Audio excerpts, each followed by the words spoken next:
Also, a suspect crashes a truck into a store last week owned by the Gaydon police chief and nabs, get this, the ATM.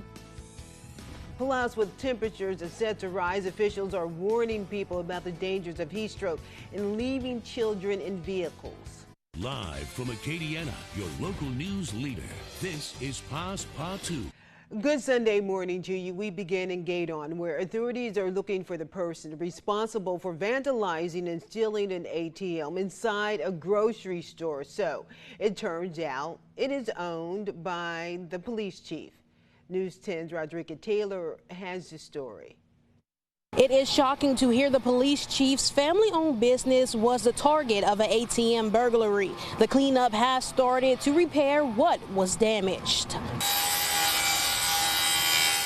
Workers measured and cut the wood to replace the double doors no longer at Loyon's shopping center. According to authorities, early Wednesday morning, deputies were called out to the store in reference to someone crashing into it and stealing the ATM machine. These are photos of the damage left behind. Upon arrival, our deputies notified that they also had a damaged Dodge pickup truck that was observed in a field off of Elliott Road. Whenever our deputies get there, they locate the vehicle, and the ATM was observed in the bed of the truck. Along with the ATM machine, they had building materials from the store. Inside the store, you can still see tire marks left from the vehicle. Lieutenant Regina Swear with the Vermilion Parish Sheriff's Office says the Dodge pickup truck was stolen. Gaydon Police of Chief Crew Delcom says Loyon's shopping center is family-owned and has been operating since the 1950s. Even with the recent burglary, customers were still able to purchase the groceries they needed while the damage was being repaired. It's just, we do find it's odd that it just so happened it is the police chief. You know, it's his store.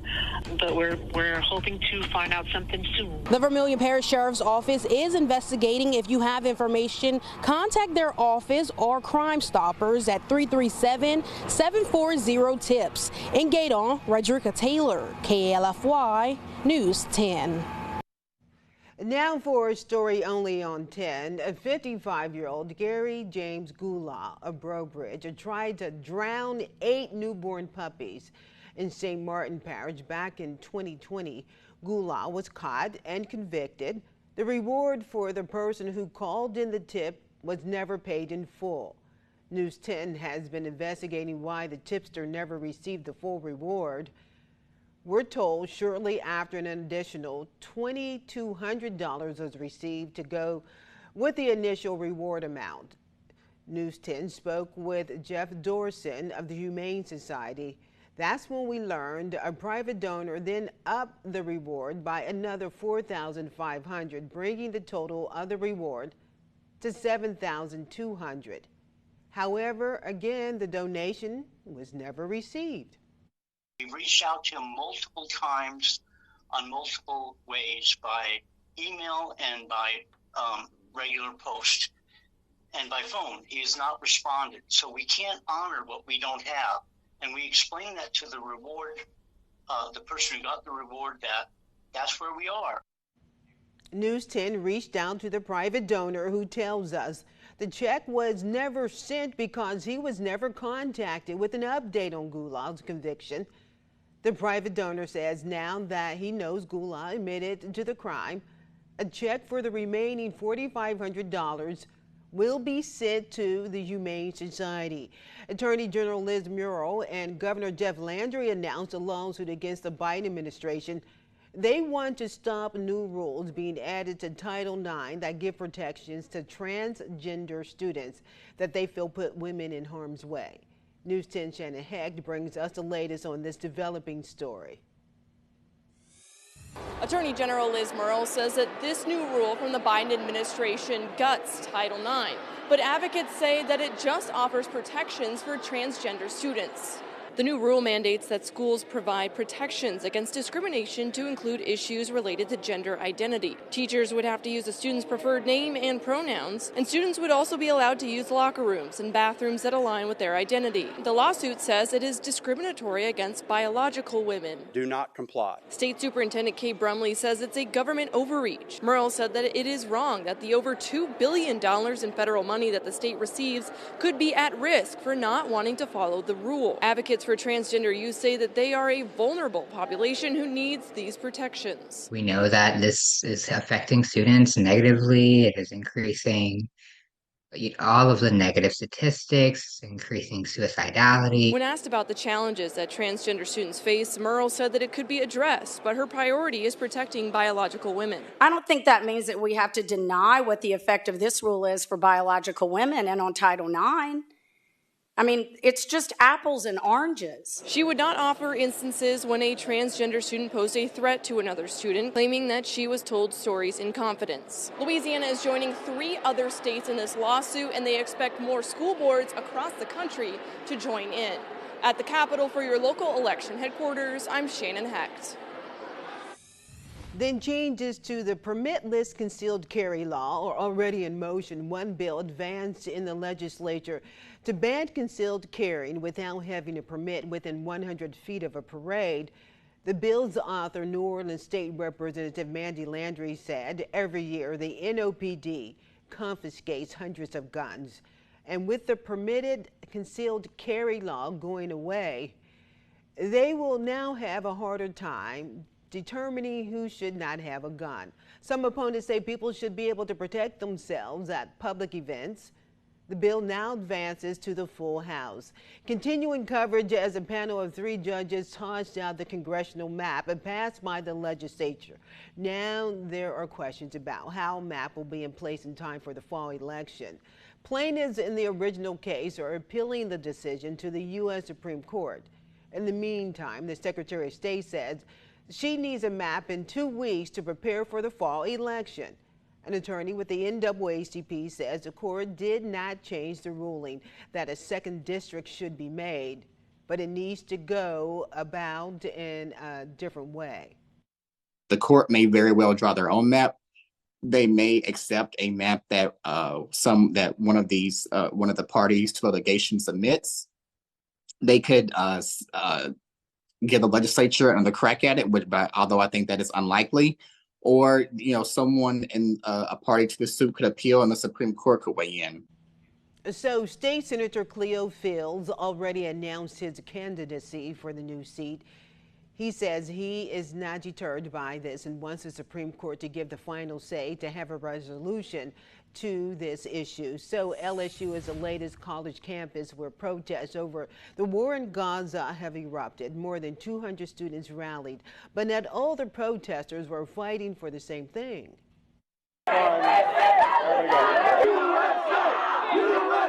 According to Associated Press, police have arrested over 2,000 people during pro-Palestinian protests at college campuses across the country. Though that wasn't the case here at LSU, it shows how far students are willing to go. Feel it in my heart. I feel a physical pain watching all these people die and nothing be done to stop it. Both sides trying to drown each other with chants, slurs, and F-bombs.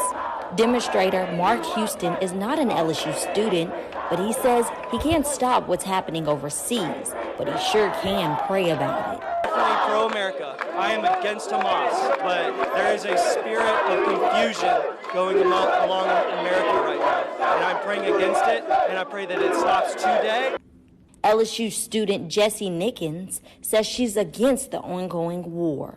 I'm just against kids and families dying, being separated, displaced. Nickens voiced her concerns about campuses like Loyola and Tulane that were raided by police officers. She says if it gets to the point where officers must intervene, they should be civil and not forceful. The videos I saw, they were not protecting their students, they were trampling their students.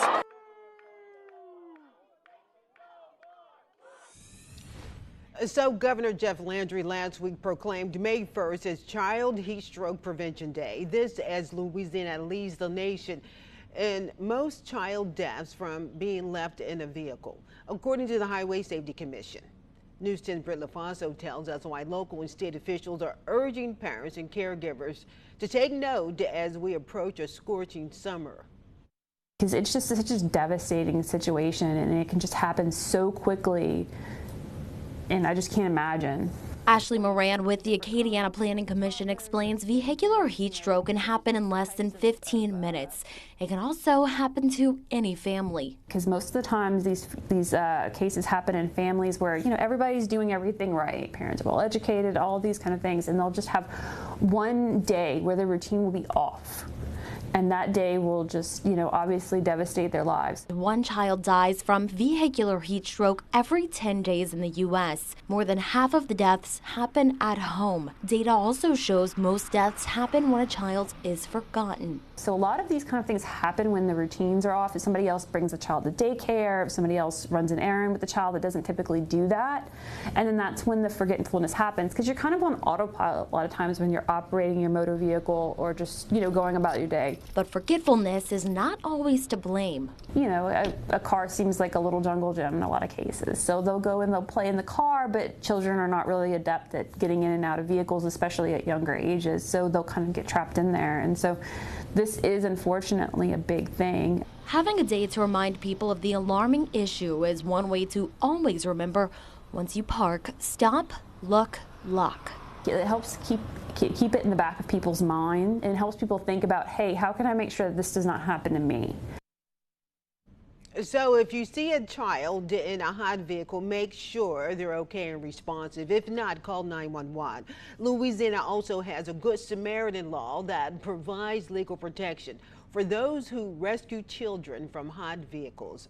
Checking with Trevor Sonia over in the Weather Center. And Trevor, the heat is upon us. Yeah, it looks like hotter temperatures for the work week ahead, but we could see some storms for today. Let's take a look firstly at our Sky 10 camera network. It shows mostly cloudy skies across all of Acadiana with some light rains moving through the area, but some heavier storm action off to the west across southeastern Texas. 74 in Lafayette, 73 in New Iberia, 71 in Opelousas. Here's Storm Team 10 radar.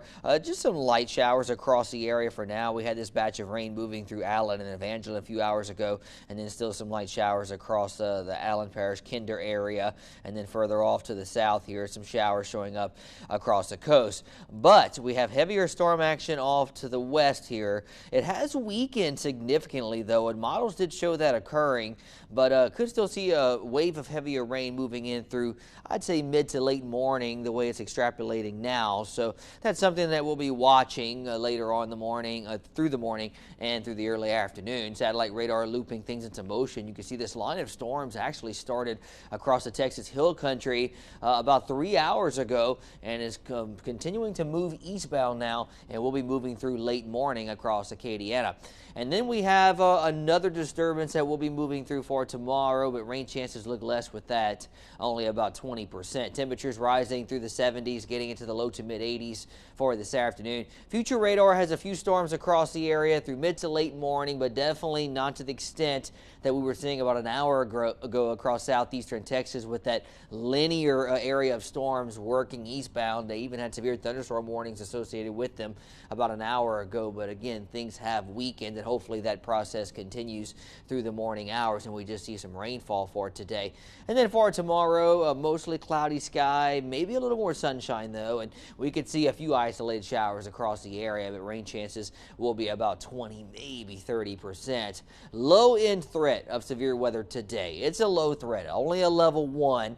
Some stronger wind gusts could certainly be possible, especially further off to the west across western portions of the state. But that activity will be weakening as it moves through the area. But something that we'll be watching for through the mid to late morning and through the early afternoon hours. Temperatures rising into the low to mid 80s for today, falling back into the upper 60s, lower 70s tonight, and in the mid 80s for tomorrow. South winds at around 8 to 16 miles per hour for this afternoon, and we'll keep south winds in that same range for tomorrow. So here's the upper level situation. We have this little shortwave trough that's moving through today, which is why we're seeing the storm action. And we've been seeing these little embedded disturbances riding within this jet stream, but The weather forecast looks to change somewhat. Tuesday, Wednesday, and Thursday, a little more high pressure across the area. Jet stream moving off to the north, so things look better. I think we'll see mostly sunny skies Tuesday, Wednesday, and Thursday, but that will also lead to some hotter temperatures. And then we have a piece of energy that will be sweeping across the eastern two-thirds of the country for Friday. It will drive a front through here. We have a rain chance on Friday, followed by much cooler weather just in time for the weekend. 85 your high today, partly sunny, scattered storms. South winds 8 to 18 miles per hour. That rain chance of about 50-60%. Isolated rain tomorrow. Upper 80s to near 90 Tuesday, Wednesday, and Thursday. 20% chance for showers Thursday. Front moves in for Friday, giving us that 30% chance for showers, followed by cooler weather Saturday and Sunday. We could be talking highs in the upper 70s to lower 80s, and maybe lows getting back into the upper 50s, lower 60s. So a little bit cooler. Yeah, nice forecast. Yeah. Nice forecast for the most part. So KLFY is saluting high school graduates of 2024. Right now, we're saluting Lillian McCrary, a senior at Welch High School. Congratulations to you, Lillian, and good luck with your future endeavors. If you would like us to recognize your loved one from any Acadiana area high school, you can visit our website, that's KLFY.com, and upload their picture. Also, remember, for more information on the stories you see this morning and even Trevor's weather forecast, remember, you can log on to our website, KLFY.com. Coming up, we'll tell you about the Evangeline Parish Sheriff's Office Autism Safety Program.